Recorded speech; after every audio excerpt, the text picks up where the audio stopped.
On Tuesday, April 30th at 7:30 p.m. at the Franco-Manitoban Cultural Centre in the Pauline Boutel Room, Winnipeg's GroundSwell will be presenting their fourth concert of their 2023-24 season. Called Plasma Waves and Fireflies, this concert will feature music for brass quintet and percussion as performed by the Northern Brassworks Quintet and percussionist Victoria Sparks. This concert will feature music of Sid Rabinovich, Andrew Belfour, and Sarah Scott Turner. It will also put on display 4 world premiere performances of music by Jim Hiscott, David Braid, Tatiana Harashchuk, and Richard Gillis.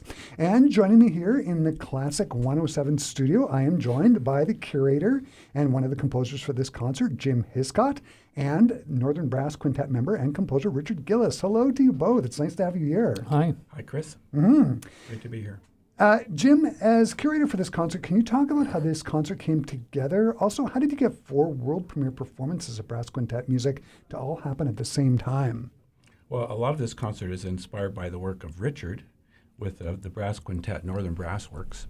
And Richard, a couple of years ago, called up and asked me if I would write a new piece because he was looking for new music by Manitoba composers for brass. And he had already been doing that for several years, and many of these pieces come from that. Either, some of the pieces that are not premieres he had commissioned earlier than that, and so, but the ones that are premieres are ones that he has commissioned 3, wrote 1. So it's all of this is due to Richard's dedication to brass playing in Manitoba and composing. Oh, that's fantastic. You're having one of your pieces performed on the concert. For you as a composer, what do you find so exciting about writing for brass quintet? And can you talk about some of the things that you need to keep in mind when you're writing for brass quintet and keeping things idiomatic? Well, there's a lot of different, like brass instruments are different than other instruments in many ways, and technical aspects, how they blend in different, it wouldn't be obvious the way if you were dealing with a wind quintet, for example, or a string quartet. Some instruments in what looks to be a higher register actually sound lower, and vice versa. And the blend is, interesting. And I'm looking forward to hearing this because you write something and you hope it works, but you find out maybe in rehearsal that.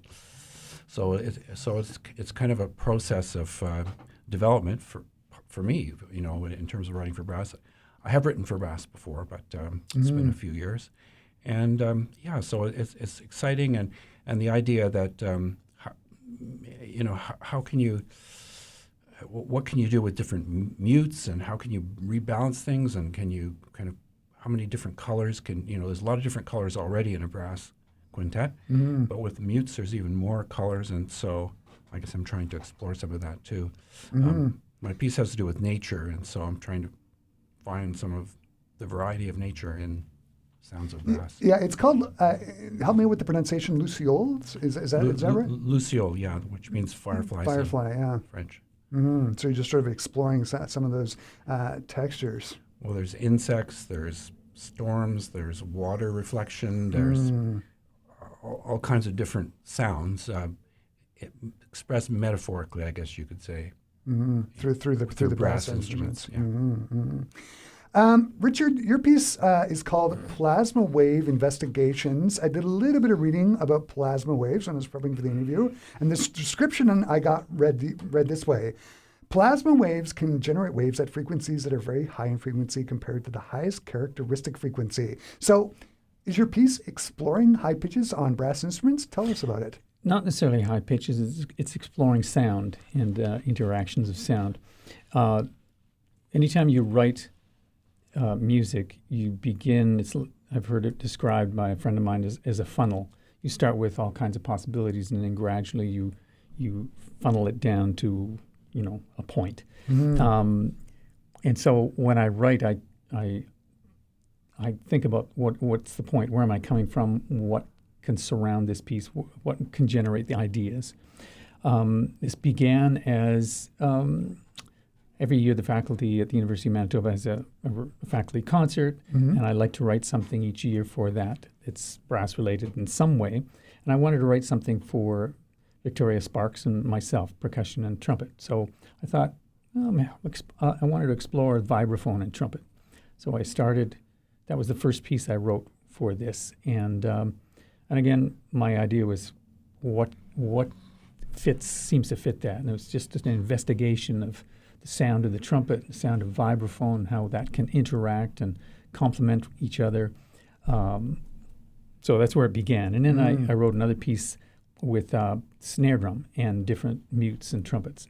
Then one trumpet, but different mutes and different sounds. And so that's where it, came from. But as I took this title and did a little more research into, like you were saying, just ideas like the Voyager does fly paths of planets and right out of the solar system, and is doing some experiments as it goes and sending information back. Galileo project will spend a lot more time within the Jupiter system and get, just taking a little more time doing different kinds of and more long-term investigations. And so, that's kind of the how it's related in that sense. And just talking about those satellites that have been sent out into space or just collecting information. Another composer that's going to be on the program is Canadian pianist, jazz musician, and composer David Braid. I've interviewed David. He's a great guy, and I know he's traveled through several of the former Soviet republics, such as Armenia or Azerbaijan, Turkey, etc. What can either of you tell us about his piece, Three Imaginary Persian Dances? What are they like? Well, he comes from this not just as a visitor, or in the sense that he really got to know, and he continues to perform and keep in contact with musicians, from Azerbaijan, and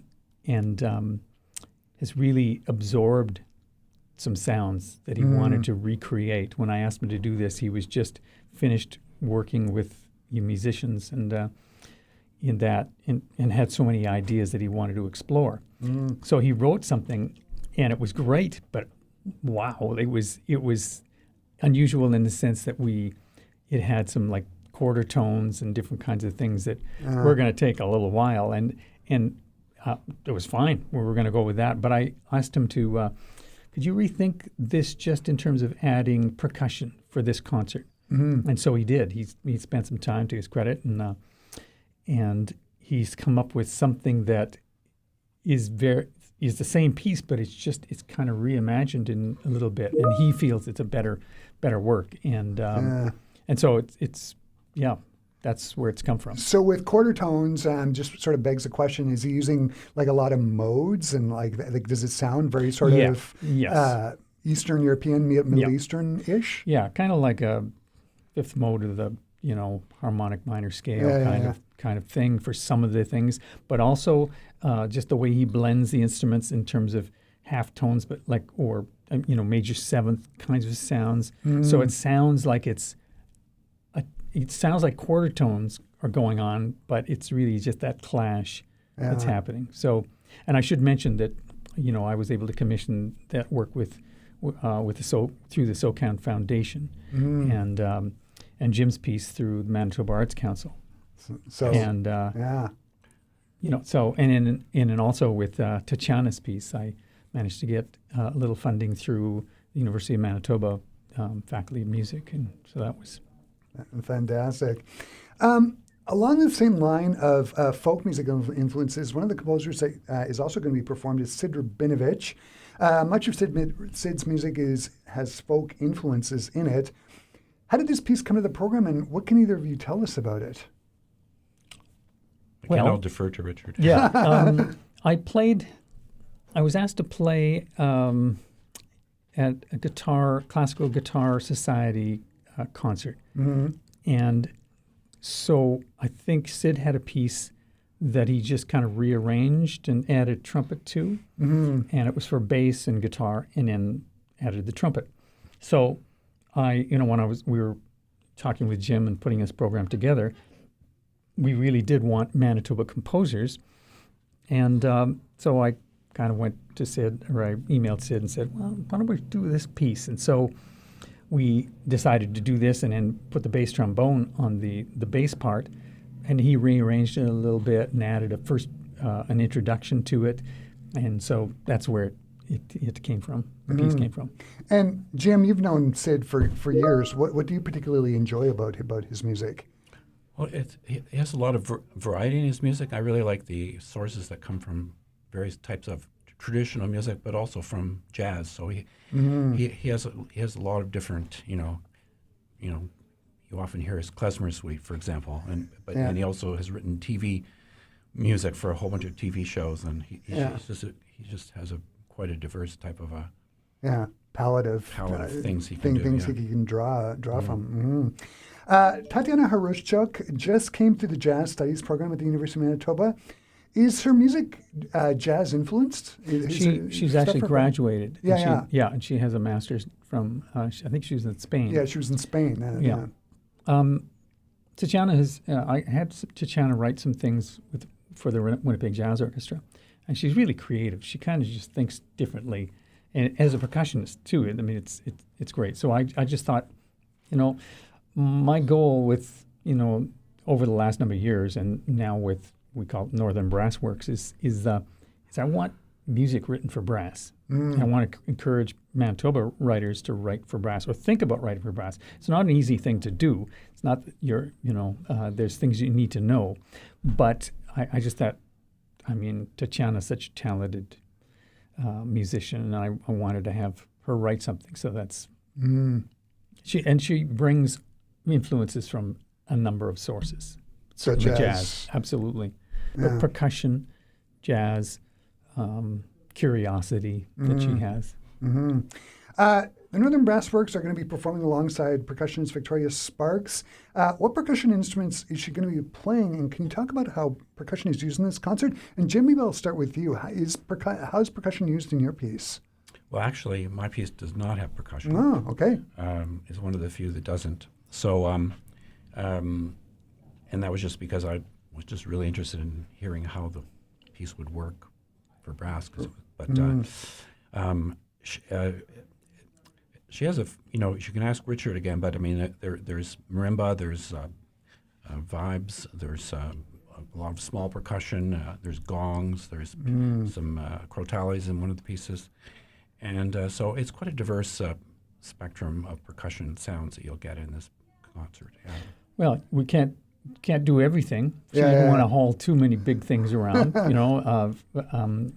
and it was good to focus. Like when I was doing Plasma Waves, my first thought was, okay, vibraphone, I want to explore that. So there's a few pieces that use the vibraphone. David Braid's piece, for example. One of my movements, we decided we would use marimba on some things just for the color. And so impromptu, Sarah Scott Turner, that was originally written for piano and trumpet. I had a chance to play that one soon after she wrote it in the 90s. And I thought we'd bring that back out because that was one of the few pieces that I could find. That was the only piece that really I could find written for trumpet by a Manitoba composer. So that's where that came from. So did the piano part get arranged for brass quintet, or are you going to be playing? No, not brass quintet. For the piano part was arranged for marimba. Okay. Marimba and trumpet. So it was written for trumpet and piano. But, Northern Brass Works, it's not really a brass quintet. So I don't call it a brass quintet. It's really Northern Brass Works is, it's really brass works for brass. And it can be trumpet, it can be trio or quartet. Brass quintet is perfect in the sense that it's got a low voice and a couple of mid voices, a couple of high voices that, can interact. But there are other combinations that are very cool too. I've written and I have a project that I've talked to Jim about that I really want to have a 10-piece brass group that I can do things with. I'm looking at a project between the WSO players, a few WSO and ISO, Icelandic Symphony Orchestra, because it seems to be a natural kind of a connection. Yeah. Anyway, so there was like vibraphone, marimba, snare drum, tom-tom, crotales, I think maybe a gong. You've touched on this Sarah Scott Turner piece. Andrew Belfour is another Manitoba composer, and he's a wonderful choral composer. What's his writing like for brass instruments? Well, he did a couple of things for WSO Outreach for brass quintet. Okay. So I just thought, let's do one of those just to open the concert.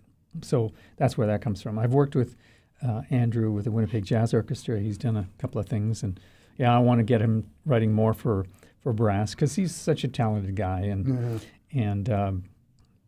so we're in touch about that. It's a project we may do with Dead of Winter that involved brass, so we'll see what develops. Perfect. One of the many things that's happening at this concert is there's going to be a piece written by students at Collège Pierre Elliott Trudeau that's going to be premiered. Jim, what can you tell us about this project? It's been worked on for a while now by Kenley Christopherson, who's a very good young composer and teacher, and he's been working with the students to develop this piece, and so it's going to be conducted by through their school band and with Robert Gill conducting.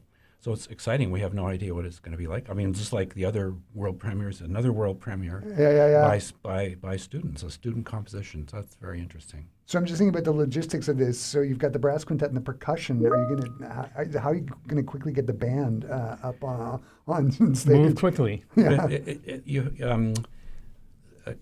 Salle Pauline Boutal is a very large room. Yeah. And so the band will probably be set up, sort of behind the quintet and the percussion. So they'll be kind of moving, forward and back as well as sideways. And if we need to, we'll get the audience to help. And Kenley carry a chair. And Kenley's such a talented composer, and he's so good with kids. Yeah, sounds like it's going to be just fantastic. Richard, are there going to be any contemporary techniques used by the players on this concert? You've talked about quarter tones and use of mutes, but like multiphonics or any instances of like valves being pulled out and you're only playing with two, any of that shtick? Dropping our horns and no, I would say it'll be the sounds of the instruments and their blend and in their interaction with the percussion. No clanging brass and nothing that I would nothing that would offend anybody. I don't think. One of the things I always think about whenever I think of brass instruments, and especially putting together a program like this, is endurance. I mean, you're always having to think about chops, and you can't be popping off too many high C's, repeatedly, tune after tune. Is the program laid out so that instrumentalists will have a chance to rest their chops for one tune or another? Oh yeah, we looked at this, and one thing I've worked, of course, with David, and Jim as well, is just that looking at the music, and sometimes it takes a brass player to say, okay, you know what? Let's do this. Let's make sure we get some rest here, because I know that would be a problem to play. And sometimes it's important for composers to just write what they want and let the players figure out how to do it. Yeah. But the problem, the challenge with that is that getting pieces replayed. If you're not worried about having the music ever played again, then you can do that. But if you want the music played again, and that's my goal, is I want music out there that I look at. Morley Calvert wrote some pieces for brass quintet, and they are like standard literature that will be played all around the world by all sorts of groups. Some of them badly, but many of them great, because the music is so accessible and great, good music. That's the kind of thing that I would like to have more of by Manitoba composers, that we can just get around the world. So having it, like you say, rests in there, maybe breaking it up, in certain ways that it can be approached. Because if university students can approach it, then you've got something that that can be used into the future. Yeah. So we've spaced it out with pieces involving maybe one or two of the instruments, and then the whole quintet and different instruments, and or with percussion that's a different instrument which can not only in terms of resting the chops, but also just variety of timbres and that sort of thing. And so that's sort of, but that's a big part of it is giving players those. I have to say that Richard's been very helpful. The piece I wrote about making suggestions that would hopefully improve some of those aspects. I'm going to wrap up the conversation by asking the question of both of you. What do you hope audiences are going to take away from this concert? Jim, maybe I'll start with you. Well, I think they're going to hear a lot of different approaches to brass music. I have to say I haven't heard quite a number of these pieces. They're all world premieres. But there's a lot of different styles and composers. There's a lot of different people from Manitoba. I can't imagine most audiences in Manitoba have ever heard this many different pieces by Manitoba composers. Yeah. Probably ever in one concert. Richard might say I'm wrong, but I certainly haven't. And so it's going to be quite a variety. It's almost like a community event in a way. And then with the student composition and and the percussion, it'll be great to have Victoria there, and she's going to be doing all kinds of she has a solo piece in it, for example. And I just think the variety and the colors and brass is also an exciting sound. Totally. And I mean, I'm just thinking about it now. All those textures is a word that keeps popping up. I mean, you've got not only the brass instruments, but again with the mutes and the quarter tones and then the whole element of percussion and the wonderful sounds and textures that can create. Yeah, it's going to be great. Richard, how about you? What do you hope audiences are going to take away? That's a good question. I hope they like the music. Spark interest in brass. Yeah, brass music. That would be another one. More support for new music. Yeah, new music for brass, or just new music. Period. Yeah, totally. Jim and Richard, this has been so great to talk to you about your concert, Plasma Waves and Fireflies, on Tuesday, April the 30th at 7:30 at the Franco-Manitoban Cultural Centre in the Pauline Boutal Room. All the best on Tuesday. I'm sure it's going to be just awesome. Thanks for taking the time to stop by and talk to me today. Thank you very much, Chris.